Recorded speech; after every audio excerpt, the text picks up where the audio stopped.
que desde hace años intenta contribuir para mejorar la calidad de la educación en general en nuestro país y que desde hace año y medio está totalmente comprometido en evaluar qué es la consecuencia de la pandemia sobre la práctica educativa en nuestro país. Y estoy hablando naturalmente de Paul Neira del BEN, fundador de The Learning Factory, TLF.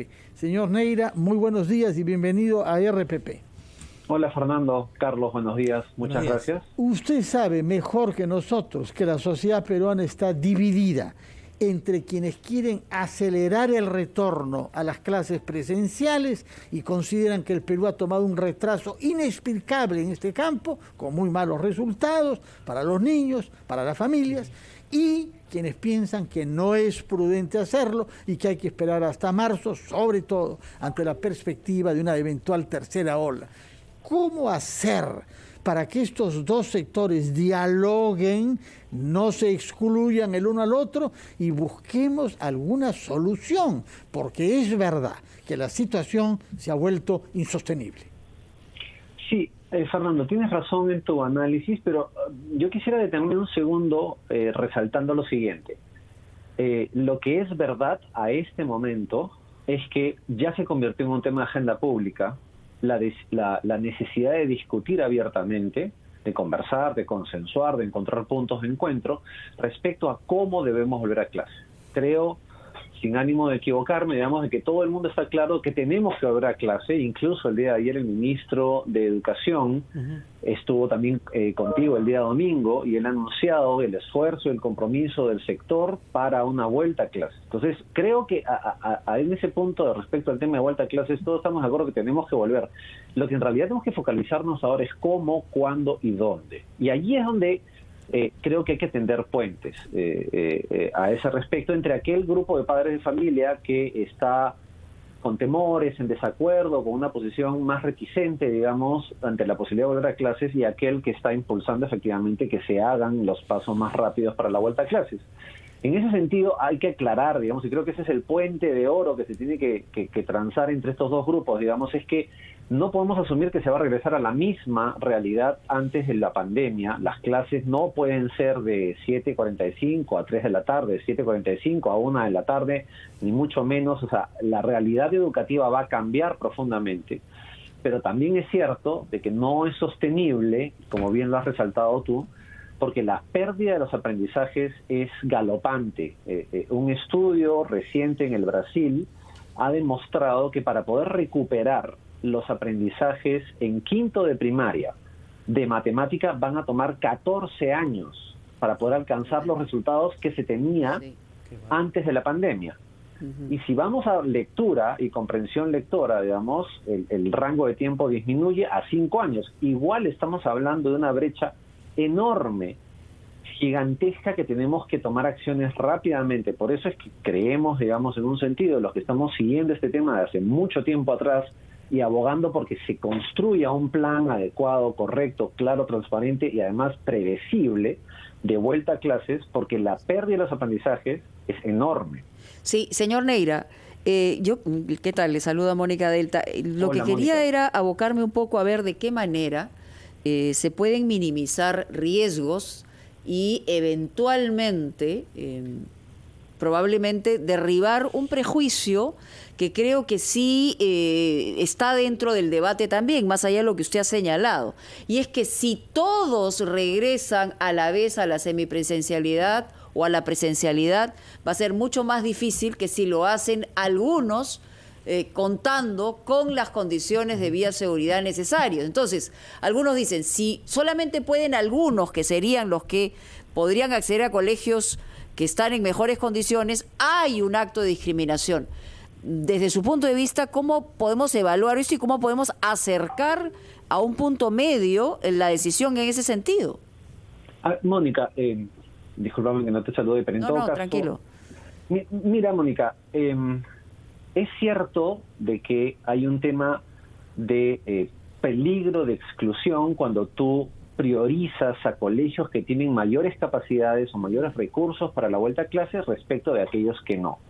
Pero esa razón hay que contraponerla también contra la razón de que mantenernos confinados profundiza con mayor gravedad las desigualdades que nuestro sistema educativo tiene y que producto de la pandemia se han profundizado y se profundizan día tras día.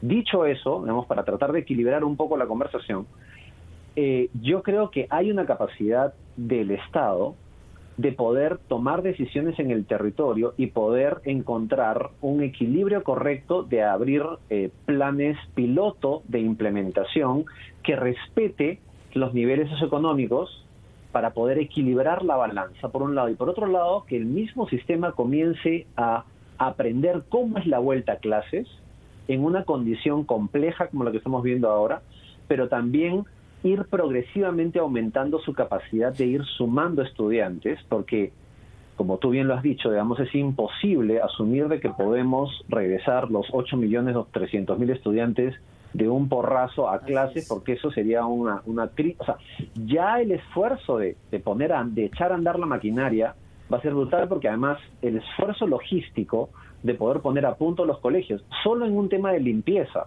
va a ser un esfuerzo enorme. Entonces, yo creo que este problema es multidimensional y tenemos que enfrentarlo así. Por eso es que una de las propuestas para poder encontrar ese punto de equilibrio que tú bien planteas tiene que ver con abrir pilotos. Ya sabemos que el piloto rural está funcionando. Hay 5.200 colegios que están operando y no ha habido ningún problema. Solo 3 niños se han contagiado y 2 profesores. Entonces, sigamos avanzando, pero caminemos hacia el ámbito urbano o periurbano, donde incluso a veces las condiciones de desigualdad y de pobreza son aún mayores que en el ámbito rural. Sí, señor Neira, sobre ese punto justamente quería formularle la pregunta, porque ayer efectivamente el ministro de Educación estuvo en la Comisión de Educación del Congreso y hay una cifra importante de estudiantes que ha vuelto a la semipresencialidad, 219.289 en 5.350 colegios, ¿no?, del país, de los cuales el 97% está ubicado en la zona rural.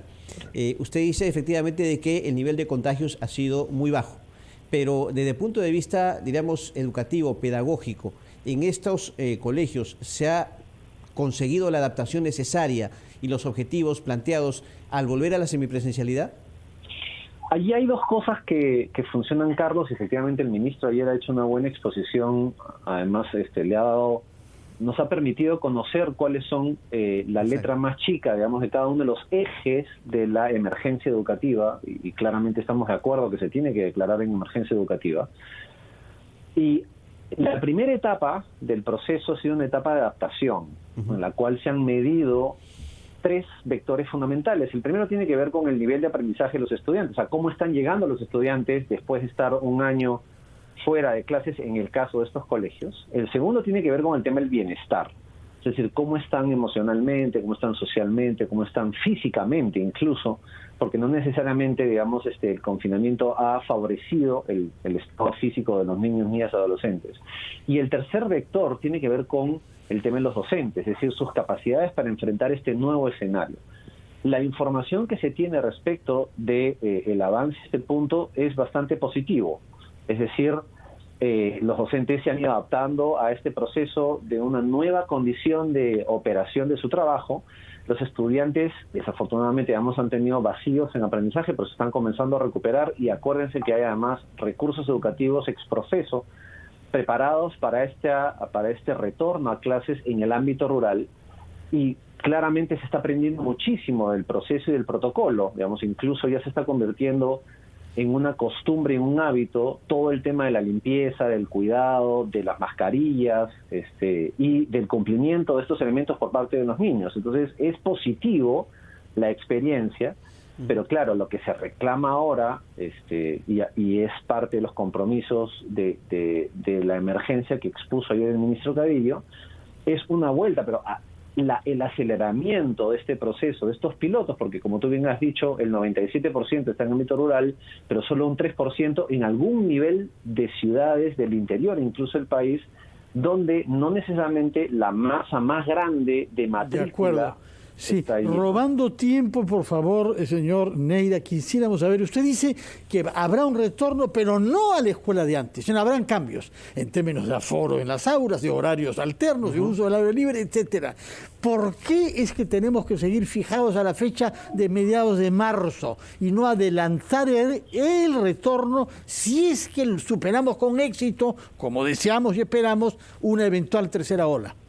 Sí, no hay ninguna razón para mantener esquemas anteriores, digamos, de distribución del tiempo en los meses del año.